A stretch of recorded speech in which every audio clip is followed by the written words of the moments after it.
Bonjour, comme prévu, nous vous avons promis une analyse des données avec l'outil Power BI. Mais avant de nous lancer dans les analyses, commençons d'abord à comprendre l'environnement de l'outil en question. Allons-y avec cette phase introductive pour comprendre ce que c'est Power BI et ses différentes composantes. Power BI, pour plateforme de business intelligence développée par Microsoft. C'est un outil d'analyse des données qui permet de connecter les données, de les transformer, de les modéliser et de les analyser pour enfin produire des informations.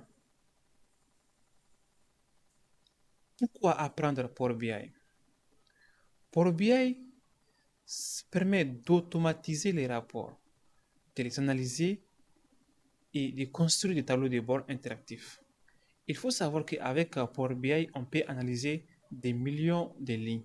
Contrairement à Excel qui ne dépasse pas les 1 40 000 lignes, avec Power BI, on peut aller au-delà de ça. Il faut savoir que Power BI se compose de trois environnements principaux. Il faut bien les noter, à savoir Power BI Desktop, Power BI Service et Power BI Mobile. Voici une relation entre ces trois environnements. C'est dans Power BI Desktop qu'on va développer nos rapports, donc la partie construction. Une fois on a fini de construire, nous allons les publier dans Power BI Service pour permettre maintenant aux utilisateurs ou aux consommateurs d'avoir accès à nos rapports ou à nos visuels dans Power BI Service à travers Power BI Mobile. Il faut savoir que Power BI peut se connecter à différentes sources de données comme les bases de données SQL, les fichiers Excel et même les PDF. Lorsque dans un PDF il y a des tables, c'est possible d'extraire ces tables dans un fichier PDF et de les analyser. Pour BI Desktop, c'est la partie de construction, comme on avait déjà dit. Donc c'est là où il faut appeler les données, ok? Il faut les transformer. Donc là où on transforme, ici il s'agit des Power Query qu'on va voir plus tard. De les fusionner toujours dans Power Query. Donc, on peut fusionner plusieurs bases de données, plusieurs tables si vous voulez. De les épurer, donc le traitement, de les visualiser et créer des rapports.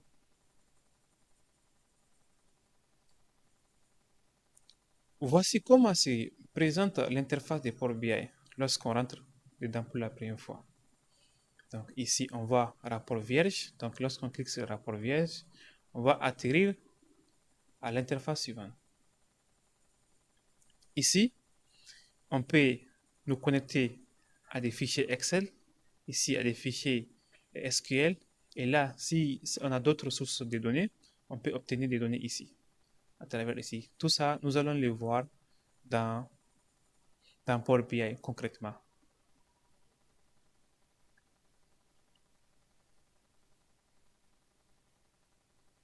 Voici un exemplaire de dashboard développé dans Power BI Desktop. Donc, comme vous pouvez le remarquer, ceci est développé dans Power BI Desktop. C'est après nettoyage des données dans Power Query. Et tout cela, nous allons les voir concrètement avec les logiciels. Allons-y maintenant avec Power BI Service. Power BI Service est la partie d'application et de collaboration. Donc ici, on peut interagir avec d'autres collaborateurs et c'est ici qu'on publie nos rapports. Donc avec Power BI Service, cela permet de visualiser création des rapports. Il faut savoir que dans Power BI Service, on peut aussi créer des rapports, c'est possible, même si cela est déconseillé, puisque Power BI Service n'a pas accès à Power Query, là où il faut traiter les données. Donc c'est pourquoi il est d'abord très important de développer nos rapports dans Power BI Desktop avant de les publier dans Power BI Service.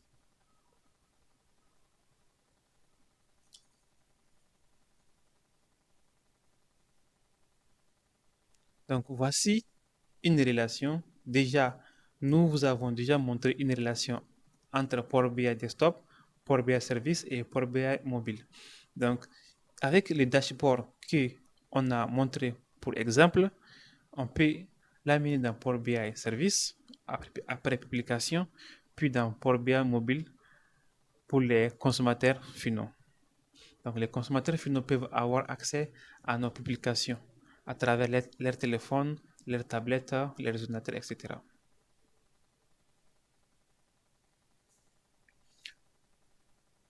Power BI Mobile, déjà nous l'avons bien présenté.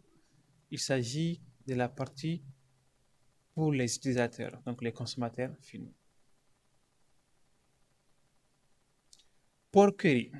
J'ai déjà abordé le terme Power Query précédemment. Power Query fait partie des Power BI Desktop. C'est une partie des Power BI Desktop. C'est dans Power Query que nous allons traiter les données. OK? Donc, c'est la partie où il faut traiter les données pour supprimer les colonnes qui ne nous intéressent pas pour notre analyse, supprimer les vides. Donc, aussi, s'il y a des colonnes à séparer, on peut les séparer. Donc, c'est un Power Query qui se passe le traitement des données avant de les importer concrètement dans Power BI Desktop. Donc, Power Query est une partie très importante dans Power BI.